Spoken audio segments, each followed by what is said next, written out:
जय शनिदेव। शनिदेव को ग्रहों का राजा कहा जाता है।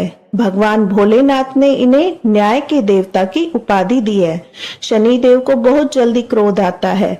इसी क्रोध की वजह से पिता सूर्य से इनकी नाराजगी बनी रहती है।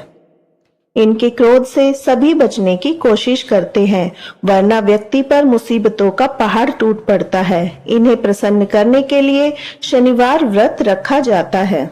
शनिदेव व्रत कथा। एक बार सभी 9 ग्रहों सूर्य, चंद्र, मंगल, बुध, बृहस्पति, शुक्र, शनि, राहु और केतु में बहस हो गई, कौन सबसे बड़ा है। आपस में लड़ने के बाद सभी देवराज इंद्र के पास पहुंच गए। इंद्र असमंजस की स्थिति में निर्णय नहीं दे पाए, परंतु उन्होंने सभी ग्रहों को सुझाव दिया कि पृथ्वी पर राजा विक्रमादित्य है, वो ही इनका फैसला कर सकते हैं, क्योंकि वो बहुत ही न्यायप्रिय राजा है। सभी पृथ्वी पर राजा विक्रमादित्य के पास गए, अपने आने का कारण बताया। राजा उनकी समस्या को सुनकर बहुत परेशान हो गए। उनका चिंतित होना भी लाजमी था, क्योंकि जिसको भी किसी से छोटा बताया वही गुस्सा कर जाएगा। राजा के काफी सोच विचार के बाद उन्हें एक उपाय सूझा। उन्होंने स्वर्ण, रजत, कांस्य, पीतल, सीसा, रांगा, जस्ता, अभ्रक और लोह से 9 सिंहासन का निर्माण कराया। उन्हें उपयुक्त क्रम में रख दिया। सबसे निवेदन किया कि क्रमानुसार सिंहासन पर आसन ग्रहण करे। शर्त रखी गई कि जो सबसे अंतिम में सिंहासन पर आसन ग्रहण करेगा वही सबसे छोटा माना जाएगा, जिसकी वजह से शनिदेव सबसे बाद में आसन प्राप्त कर सके और सबसे छोटे कहलाए। क्रोध के आवेश में शनिदेव ने सोचा, राजा ने यह सब जानबूझकर किया है। कुपित होकर राजा से कहा, राजा तू मुझे नहीं जानता। सूर्य एक राशि में 1 महीना, चंद्रमा 2.25 महीना 2 दिन, मंगल 1.5 महीना, बृहस्पति 13 महीने और बुध और शुक्र 1-1 महीने विचरण करते हैं, लेकिन मैं 2.5 से 7.5 साल तक रहता हूँ। मैंने बड़े बड़े का विनाश किया है। श्री राम की 7.5 आने पर उन्हें जंगल जंगल भटकना पड़ा और रावण की आने पर लंका को बंदरों की सेना से परास्त होना पड़ा। क्रोधित शनिदेव ने राजा से कहा, अब आपको सावधान रहने की जरूरत है। इतना कहकर शनिदेव कुपित अवस्था में वहां से चले गए। समय गुजरता गया। कालचक्र का पहिया घूमते हुए राजा की 7.5 आ ही गई। तब शनिदेव घोड़ों का सौदागर बनकर राजा के राज्य में गए। उनके साथ अच्छी नस्ल के बहुत सारे घोड़े थे। जब राजा को सौदागर के घोड़ों का पता चला तो अश्वपाल को अच्छे घोड़े खरीदने के लिए भेजा। अश्वपाल ने कई अच्छे घोड़े खरीदे।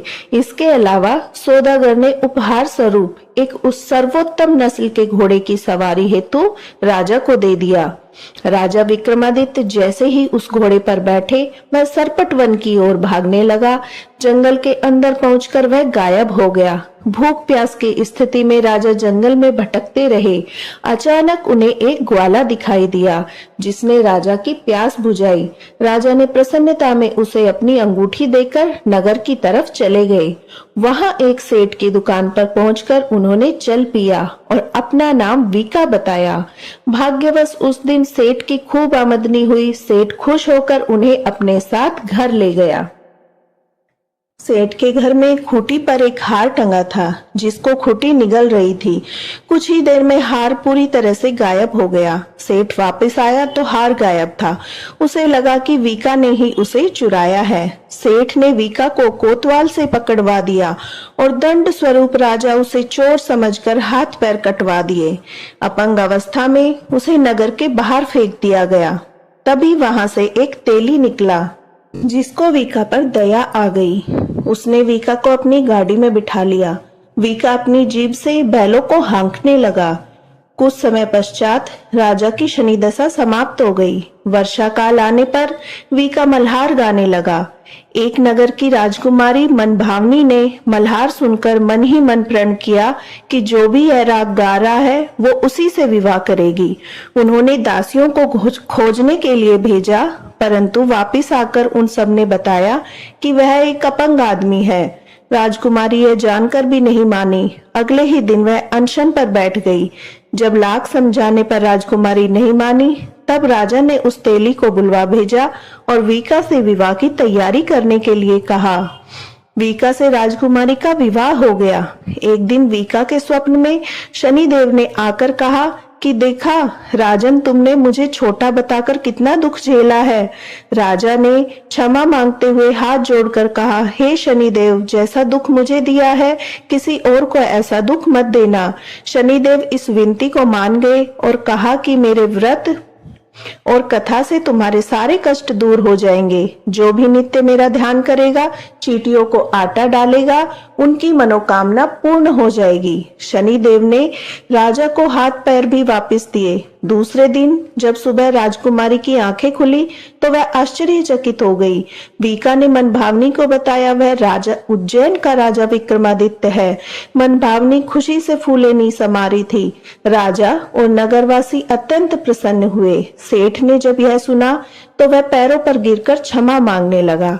राजा ने कहा, यह सब शनि के कोप का प्रभाव था, इसमें किसी का कोई दोष नहीं है। सेठ ने निवेदन करते हुए कहा कि मुझे शांति तभी मिलेगी जब आप मेरे घर चलकर भोजन करेंगे। सेठ ने कई प्रकार के व्यंजनों से राजा का सत्कार किया। तब राजा भोजन कर रहे थे, तभी जो खूंटी हार निगल गई थी वही उसे अब उगल रही थी। सेठ ने अनेक मोहरे देकर राजा का धन्यवाद किया और अपनी कन्या श्री कवरी से पानी ग्रहण का निवेदन किया। राजा ने शहर स्वीकार कर लिया। राजा अपनी दोनों रानियों मनभावनी और श्री कवरी को लेकर उज्जैन नगरी लौट आए। सारे नगर में दीपमाला और खुशी मनाई। राजा ने घोषणा करते हुए कहा, मैंने शनिदेव को सबसे छोटा बतलाया था, लेकिन असल में वही सर्वोपरि है। तब से सारे राज्य में शनिदेव की पूजा और कथा नियमित होने लगी। सारी प्रजा के बीच खुशी और आनंद का वातावरण बन गया। शनिदेव के व्रत की कथा जो भी सुनता या पढ़ता है, उसके सारे कष्ट दूर हो जाते हैं। शनिदेव आरती। जय जय श्री शनिदेव भक्तन हितकारी, सूरज के पुत्र प्रभु छाया में तारी। जय देव जय देव। श्याम अंक वक्र दृष्ट चतुर्भुजाधारी, नीलांबर थारनाथ गज की असवारी।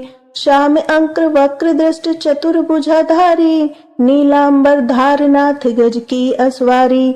जय देव जय देव। जय जय श्री शनिदेव भक्तन हितकारी, सूरज के पुत्र प्रभु छाया में तारी। जय देव जय देव। कीट मुकुट शीश रजत दीपत लीलारी, मुक्तन की माला गले शोभित बलिहारी। कीट मुकुट शीश रजत दीपत लीलारी, मुक्तन की माला गले शोभित बलिहारी। जय देव जय देव। जय जय श्री शनिदेव भक्तन हितकारी, सूरज के पुत्र प्रभु छाया में तारी। जय देव जय देव। मोदक मिष्ठान पान चढ़त है सुपारी, लोहा तिल तेल उड़द महिषी अति प्यारी। मोदक मिष्ठान पान चढ़त है सुपारी, लोहा तिल तेल उड़द महिषी अति प्यारी। जय देव जय देव। जय जय श्री शनिदेव भक्तन हितकारी, सूरज के पुत्र प्रभु छाया में तारी। जय देव जय देव। देव दनुज ऋषि मुनि सुमिरन नर नारी, विश्वनाथ धरत ध्यान शरण है तुम्हारी। देव दनुज ऋषि मुनि सुमिरन नर नारी, विश्वनाथ धरत ध्यान शरण है तुम्हारी। जय देव जय देव। जय जय श्री शनिदेव भक्तन हितकारी, सूरज के पुत्र प्रभु छाया में तारी। जय देव जय देव। बोलिए शनिदेव महाराज की जय। हनुमान जी की जय।